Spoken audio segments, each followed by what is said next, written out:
कल्पनाओं की कहानियाँ ज़िंदगी के पन्नों पर, क्योंकि मैं कहानी हूँ। Khooni Darinda, a suspense thriller and murder mystery. भाग 14, ललिता की आप बीती। मेजर बलवंत ने प्रश्न भरी नज़रों से ललिता की ओर देखा और कहने लगे, ललिता जी, मुझे रतन और संतरी राम सिंह ने बताया कि किशोर के अलावा आप है इन अलमारियों को खोला करती थी। ललिता ने धीमी आवाज़ में उत्तर दिया, हाँ जी हाँ, मैं बिल्कुल खोलती थी। मेजर बलवंत ने रुमाल से हैंडल पकड़कर घुमाए और दोनों अलमारियां खोलते हुए कहने लगे, मेरा ख्याल है आपने आज भी ये अलमारियां खोली होंगी। ज़रा इन अलमारियों को चेक करके बताइए कि इनमें से कोई चीज़ गुम तो नहीं है। ललिता ने पहले उस अलमारी को देखा जिसमें मोटी मोटी किताबें और फाइलें ठसाठस भरी हुई थी। वो बड़े ध्यान से एक एक किताब और फाइल को देखने के बाद दूसरी अलमारी के सामने जा खड़ी हुई और उस अलमारी पर नज़र डालते ही वो बुरी तरह से चौंक पड़ी। अलमारी में रखी हुई फाइल्स बिखरी पड़ी थी।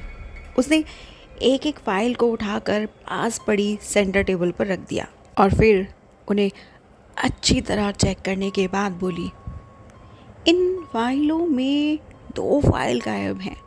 इन फाइल्स में बड़े सेठ जी की फाउंड्री से संबंधित कागजात थे। सेठ जी की फाउंड्री से? वो कागजात क्या बहुत ही इम्पोर्टेंट थे? जी हाँ, उस फाइल में फाउंड्री की ज़मीन की रजिस्ट्री थी, साझेदारी के कागजात थे, शेयर होल्डर्स की पूरी फाइल थी। इसके अलावा ज़मीन जायदाद संबंधी सभी दस्तावेज भी थे। वे दोनों फाइलें बड़े सेठ जी ने आज ही यहाँ भिजवाई थी। मैंने खुद वो फाइल्स इस अलमारी में बंद की थी।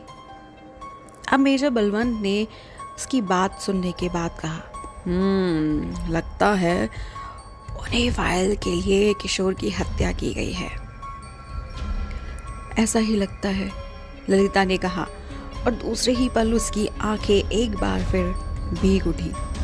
उसने रूंधे गले से कहा, किशोर बाबू तो बहुत ही भले आदमी थे, बहुत ही ईमानदार, और इसलिए उनकी अपने पिता से पटरी नहीं बैठी थी।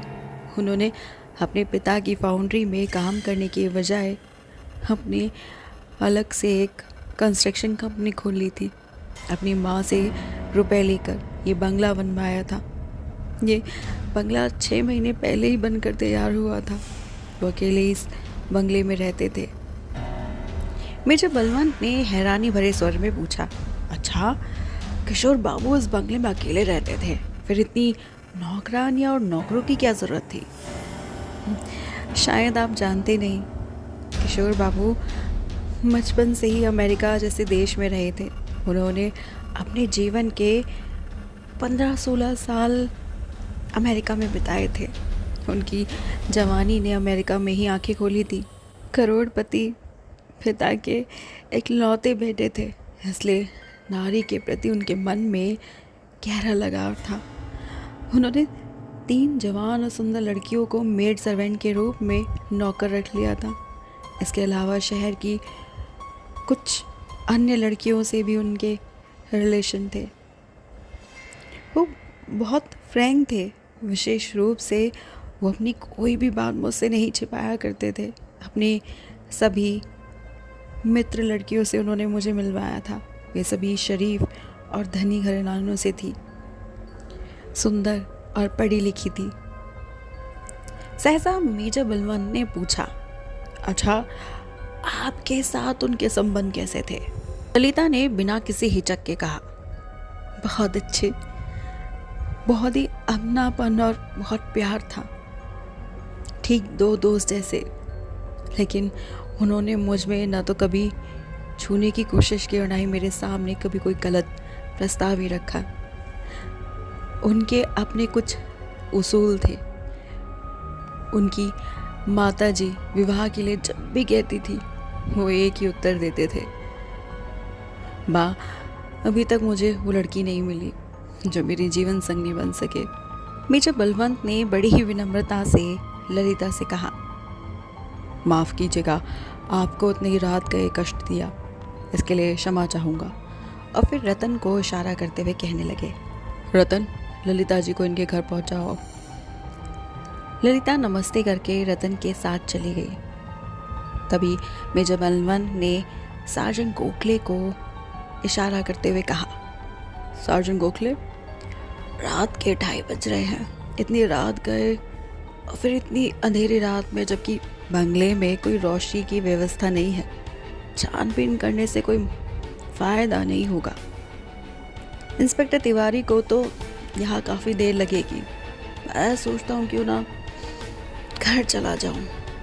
सार्जेंट गोखले ने स्माइल करते हुए कहा, सर, जैसी आपकी इच्छा। मेजर बलवंत ने मालती को आने का इशारा करते हुए फिर सार्जेंट गोखले से हाथ मिलाकर पोर्च में खड़ी अपनी कार में आ बैठा। थोड़ी देर के बाद उसकी कार हवा से बातें करती हुई उसके बंगले की ओर दौड़ी चली जा रही थी। सनराइज होटल की बाउंड्री वॉल से बाहर सड़कों और फुटपाथों पर लोगों की इतनी भीड़ इकट्ठा हो गई थी कि ट्रैफिक जाम हो गया था। पुलिस के सशस्त्र जवान भीड़ को नियंत्रित करने के लिए और होटल की बाउंड्री वॉल के पास से हटाने की जी तोड़ कोशिश कर रहे थे, लेकिन भीड़ थी कि बाढ़ की तरह, नदी की तरह बेकाबू होती जा रही थी। होटल के कंपाउंड में भी अंधाधुंध भीड़ लगी हुई थी। पुलिस इंस्पेक्टर जोनायान अपने सशस्त्र जवानों की सहायता से बड़ी कठिनाई से उस भीड़ को होटल के कंपाउंड में से हटा पाने में सफल हो पाया। उसने होटल के कंपाउंड में जमा भीड़ को निकालकर होटल के तीनों ओर के गेट बंद कर दिए थे और बाउंड्री वॉल के सहारे हर 15 फीट की दूरी पर अपने पुलिस के जवान तैनात कर दिए थे और उन्हें ऑर्डर दिया था कि जो भी व्यक्ति होटल की बाउंड्री वॉल पर चढ़ने और होटल के अंदर आने की कोशिश करे, उसे फ़ौरन गिरफ्तार कर लिया जाए। सनराइज़ होटल के डाइनिंग हॉल में भी आज जितनी भीड़ थी उतनी आज से पहले कभी नहीं देखी गई थी। होटल के भव्य और विशाल हॉल को बहुत ही कलात्मक ढंग से सजाया गया था। डाइनिंग हॉल और होटल की इमारत को सजाने के लिए फिल्म जगत के विख्यात कला निदेशक अनु भट्टाचार्य की सेवाएं प्राप्त की गई थी। इस अपार भीड़ का कारण क्या था? सनराइज होटल में 50वें स्थापना दिवस पर आयोजित नृत्य संगीत के विविध कार्यक्रम। स्थापना दिवस समारोह पूरे सप्ताह भर मनाए जाने का कार्यक्रम बनाया गया था। होटल के इस स्थापना दिवस पर बहुत से कार्यक्रम का आयोजन का सिलसिला होटल के सिल्वर जुबली समारोह से ही आरंभ किया गया था। लगभग 20 वर्ष बीते सनराइज होटल के मालिक सेठ माणिक शाह की मौत कार एक्सीडेंट में हो गई थी। कुछ दिनों तो उनकी विधवा पत्नी सुमित्रा ने होटल के पुराने मैनेजर रतन की सहायता से होटल चलाने की चेष्टा की थी, लेकिन सफलता न मिली। फिर वो सनराइज होटल और अन्य जायदाद को बेचकर भगवान कृष्ण की जन्मस्थली मथुरा में जाकर रहने लगी थी। अब सेठ माणिक शाह का सनराइज होटल ही नहीं, बाकी अधिकांश जायदाद उनके पुराने मैनेजर रतन ने ही खरीद ली थी।